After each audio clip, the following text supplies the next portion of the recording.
Les règles du jeu sur Google ont littéralement changé et c'est un tournant majeur, que ce soit pour le référencement comme pour la partie ads. Tout bon marketeur doit savoir s'adapter dans cette situation et il y a énormément de choses qui bougent sur le marché, énormément de nouvelles méthodologies qui arrivent et au vu de l'arrivée des AI Overview en septembre en France, du moins qui sont dispatchés déjà dans pas mal de pays, qui sont arrivés dans pas mal de pays et nous on est les derniers, cocorico, il va falloir que ton site internet soit préparé à cette vague des AI Overview, à cette vague de l'IA. Comment faire en sorte que ton référencement, qu'il soit sur ton site internet comme sur tes réseaux sociaux et tous tes points de contact sur internet, soit le plus optimisé possible pour faire en sorte d'être la personne citée dans les IA, ChatGPT, Perplexity. Et mon objectif dans cette vidéo, c'est de te donner tous les tips que j'ai à ma disposition pour que tu puisses au mieux préparer l'arrivée des overviews qui arrivent mi-septembre en France, qui ont été annoncés par Google France, et que tu puisses être cité sur les IA et prendre l'ascendant sur tes concurrents sur tous ces sujets-là. Donc avant de te donner toutes mes astuces, moi c'est Baptiste Lacroix, j'ai fondé l'agence Comtop il y a 6 ans, on est une agence de référencement SEO et GEO, on accompagne des dizaines et des dizaines d'entreprises à se faire référencer sur les moteurs de recherche et sur les IA depuis plus de 6 ans maintenant. Et depuis quelques temps, quelques mois même, on a remarqué énormément de changements sur le marché, beaucoup d'évolutions, beaucoup d'anciennes pratiques qui sont totalement obsolètes et des nouvelles qui sont en train d'émerger, beaucoup de tests et d'itérations aussi et d'analyse des données sur tout ce qu'on a pu voir sur différents marchés, que ce soit en e-commerce ou sur de la prestat de service sur le référencement. Et donc cette vidéo elle est faite pour t'aider et te donner les axes de ok, qu'est-ce que concrètement tu dois faire pour te positionner et être cité par ChatGPT, Perplexity et aussi continuer à faire un bon SEO et être correctement référencé par Google et les autres moteurs de recherche. Alors on va démarrer sans plus attendre, je vais pas te faire perdre plus de temps que ça. Premier point pour moi, c'est la rapidité de ton site internet. Ça devient un facteur essentiel. Un site qui n'est pas rapide, un site qui charge en moins de 3-4 secondes, c'est un site qui ne sera pas cité. C'est un site où les IA en fait mettront trop de temps à aller chercher l'information de par le temps de chargement. Donc optimiser ton site internet pour la rapidité, changer ta stack technique, te mettre à jour là-dessus, faire en sorte que ton code soit lisible par les IA, on y viendra dans un second point après, ça devient la base. Donc notamment pour les e-commerçants, ça c'est un point super important. Quelqu'un qui arrive et qui repart directement du site internet parce qu'il n'a pas chargé assez rapidement, c'est devenu un des points numéro 1 que Google et les moteurs d'intelligence artificielle flaguent directement et donc tu te fais directement pénaliser par ces problématiques que tu peux avoir sur ton site internet. Donc fais en sorte toujours d'utiliser une stack technique la plus récente possible, fais en sorte aussi d'avoir un bon développeur, c'est hyper important de pas quelqu'un qui te fasse un site qui soit congestionné dans tous les sens avec une code base qui est pas saine, qui est pas propre, avec les bons balisages, etc. Ça c'est hyper important. Voilà, vraiment regardez ça. Alors peu importe après le site internet, l'idée c'est tu peux utiliser un petit outil comme PageSpeed Insight qui va te donner en fait ton score de rapidité de ton site internet. Tu mets ton URL et littéralement tu auras ton score. C'est un outil gratuit de Google qui va te permettre et te faire des recommandations sur ce que tu dois améliorer sur ton site internet. Petite astuce, soit tu es un site qui est full vibe codé et ça marche très très bien parfois, on a énormément de résultats avec des clients qui ont des sites vibe codés avec une belle UI, etc., des bons maquettages Figma qui ont été faits en amont. On donne ça en fait à Claude ou Codex, vous faites comme vous le sentez et littéralement vous connectez votre site internet à ces IA et vous lui donnez en fait le rapport du PageSpeed Insight et il ira corriger tous ces points là pour améliorer la rapidité de votre site internet. Ça c'est l'aspect pratique avec les sites full code, ça c'est pratique. Maintenant pour ceux qui ont un CMS, que ce soit du Webflow, WordPress, Shopify ou autre, vous pouvez aussi vous connecter en CLI, notamment je sais qu'avec Shopify c'est ok, vous pouvez faire de cette manière là, avec WordPress aussi, avec Webflow je suis moins sûr, c'est plus par MCP, les MCP sont un peu plus restrictifs en général, donc là je vous parle un petit peu chinois peut-être, mais dites-vous qu'un CLI c'est un système qui permet, développé par les fournisseurs de CMS, Shopify, Webflow, etc., qui va vous permettre justement de connecter votre IA à votre CMS et donc aussi parfois aller toucher des aspects assez techniques de votre CMS et donc corriger tout ça, ou alors tout simplement vous demandez à votre agence ou à votre développeur de vous mettre ça en place histoire d'avoir le site le plus rapide possible. Donc ça c'était le point numéro 1 et à ne surtout pas négliger, c'est pour ça que je le mets au tout début parce que c'est un facteur qui devient essentiel d'avoir une bonne stack technique et aussi une belle UI, une belle expérience utilisateur, une bonne UX, ça aussi ça rentre en compte. Ensuite second point, c'est la partie EAT, donc la partie autorité de votre site internet.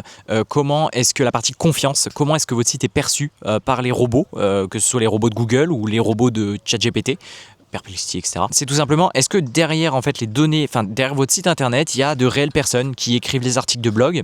Donc ça, faut le mettre en avant, les auteurs, sur vos articles de blog ou sur vos pages, vos fiches produits, vos pages catégories, etc.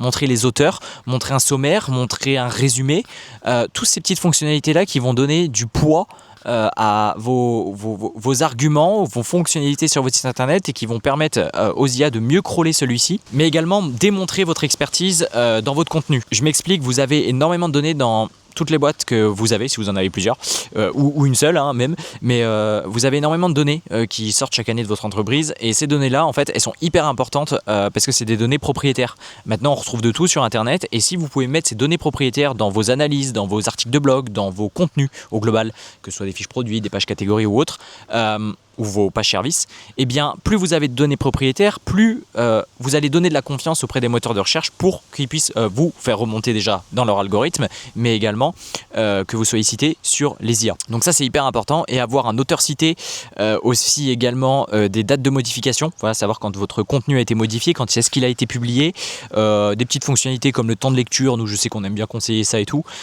Formulaire, résumé, voilà, comme je disais, et tous ces points-là, ça va améliorer votre score EEAT, vos scores d'autorité. Donc, et ça va être hyper important maintenant. On est dans un monde où il y a énormément de données fakeables avec l'IA, donc il faut que vous essayiez d'être le plus authentique possible sur votre site internet. C'est hyper important. Troisième point qui vient juste après celui-ci et qui est complémentaire, c'est mettez des images propriétaires et des vidéos aussi.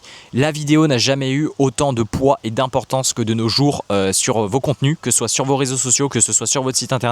C'est hyper important. Pourquoi ? Parce que la vidéo, c'est le contenu le plus authentique que vous pouvez apporter à des algorithmes, à des robots, mais aussi à vos utilisateurs. Faites des vidéos de vous en action qui montrent la confiance, peut-être qui présentent votre équipe, peut-être qui présentent votre agence, peut-être qui présentent vos locaux, vos entrepôts quand vous êtes un e-commerçant, peut-être qui présentent votre activité, un motion design pour les SaaS.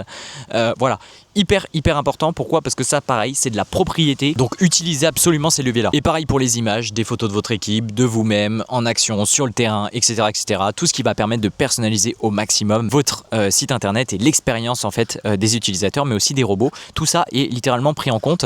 C'est aussi pris en compte d'ailleurs, tout ce que je vous dis là est aussi pris en compte dans vos annonces Google Shopping, PMax, vos campagnes Performance Max ou même vos campagnes Search. Tout ça, c'est pris en compte maintenant par les algorithmes Ads de Google. Toute cette expérience là, il scanne votre site internet, il l'analyse, et c'est de plus en plus des analyses agentiques au niveau des publicités aussi qui font que votre annonce sera la plus pertinente ou non et la mieux optimisée ou non, et donc vous baisserez vos coûts d'acquisition aussi grâce à ça. Plus vous optimiserez votre support, là où les gens depuis votre pub arrive, donc votre page d'atterrissage, votre site internet, plus tout simplement votre publicité sera qualitative. Ensuite, autre point hyper important, pareil que ce soit en ads ou en SEO, c'est pareil, ou en GEO, tout ce que vous voulez, c'est vos titres de page. Lorsque un utilisateur ou un robot arrive sur votre page, il doit comprendre de par votre headline, donc de par votre titre numéro 1, votre H1, le premier titre qu'on voit en gros dans votre header tout en haut, qui s'affiche lorsque la page charge, il faut qu'il comprenne directement où est-ce qu'il est. Alors en SEO, c'est hyper connu ce H1, ce fameux titre 1, il est hyper important parce que c'est dedans en général qu'on met le mot-clé, on fait une belle phrase un peu copyrightée, un petit peu léchée, etc. Mais en fait, pour les robots crawlers, c'est hyper important puisque en fait, dès le début de leur contenu, eux, ce qu'ils font, c'est qu'ils scrapent le contenu HTML, le code source en fait de votre page, et ils regardent tout ce qu'il y a au début principalement. Et si ça ne répond pas directement à la requête de l'utilisateur qu'il a tapé par exemple sur ChatGPT, alors très vite, il va s'arrêter de continuer de crawler le contenu et ne va pas aller chercher l'information qui est peut-être plus bas dans votre contenu.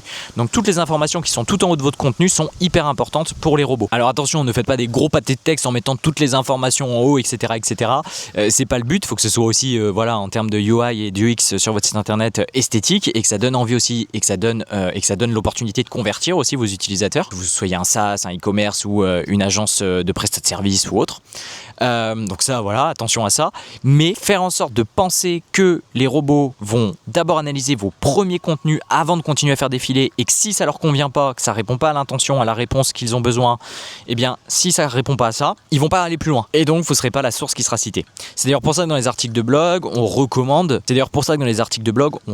de mettre un résumé directement tout en haut qui résume parfaitement l'article, et ça sert vraiment beaucoup aux IA aussi. Ensuite, cinquième point, je crois qu'on est au 5e point, en effet, on est déjà au 5e point. 5e point du coup, c'est les données structurées. Alors les données structurées, ça va plus parler à vos développeurs, pour ceux qui en ont. Il faut vraiment le voir comme simplifier le code et ce qu'il y a écrit dans le code aux IA. Les données structurées, vous pouvez demander à ChatGPT, il vous fera un exemple directement. Je vais vous mettre des petits exemples aussi là dans la vidéo de ce à quoi ça ressemble. C'est des petites balises de code, des scripts, ce qu'on appelle des schémas JSON qu'on met dans le code source de votre page et qui résument tout simplement tout ce qu'il y a. Je vais vous donner un exemple, vous êtes un e-commerçant, vous avez une fiche produit. Dans ces fiches produits, vous allez retrouver dans vos données structurées le prix, le nom du produit, la quantité, le stock, le nombre d'étoiles et d'avis, etc., etc. Et en fait, si vous ne mettez pas ces données structurées là dans votre code source, eh bien, tout simplement, vous allez complexifier le crawl pour les moteurs d'IA. Eux, s'ils voient qu'il y en a, ça va leur simplifier la vie. Et donc, ils vont être super contents, ils vont aller se sourcer là-dedans. Et si ça répond, encore une fois, à l'intention que l'IA recherche par rapport à la demande de l'utilisateur, vous serez, encore une fois, cité sur ce moteur d'IA. Donc, ces données structurées, elles sont essentielles et hyper importantes et à ne surtout pas négliger. Ne lésinez pas du tout là-dessus. Elles doivent être présentes sur quasiment chacune de vos pages, toutes vos pages où vous avez des...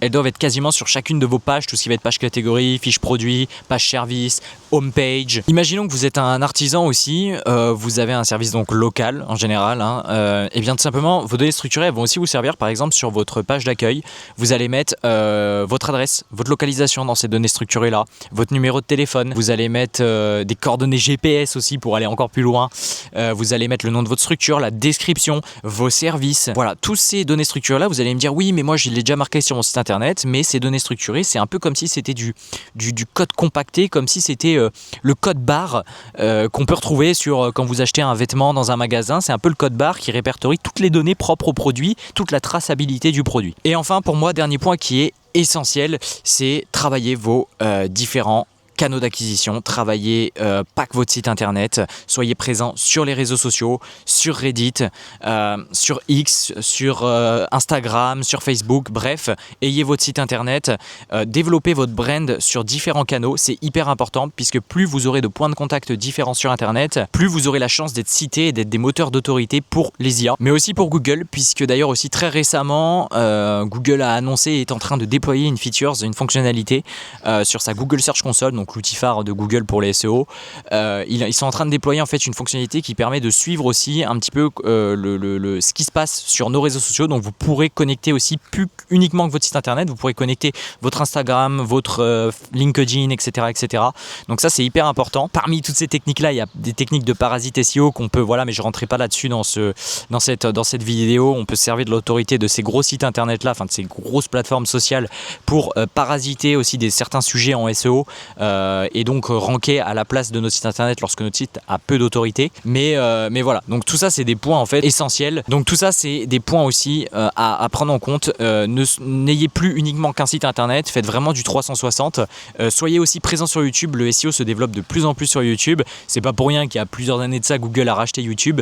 C'est d'autres méthodologies encore, mais c'est aussi hyper important d'être sur YouTube en 2026-2027. Donc en appliquant tous ces points là qu'on a vu ensemble dans cette vidéo, tous ces petits tips que j'ai pu vous donner, vous allez développer votre marketing à une croissance juste folle et vous allez survivre aussi à la vague des IA. Préparez-vous parce que en effet on a remarqué aussi que dans beaucoup d'études dans d'autres pays ça n'a pas provoqué un cataclysme énorme, mais par contre beaucoup de sites, notamment les sites informationnels, les sites de presse, etc. ont perdu aussi quand même pas mal de trafic. Ça n'a pas défoncé leur business, ils y sont toujours en vie, etc. dans les autres pays, mais ça a eu un impact quand même. Donc mieux vaut s'y préparer, mieux vaut prévenir que guérir, et j'espère que toutes ces astuces auront pu vous servir dans cette vidéo.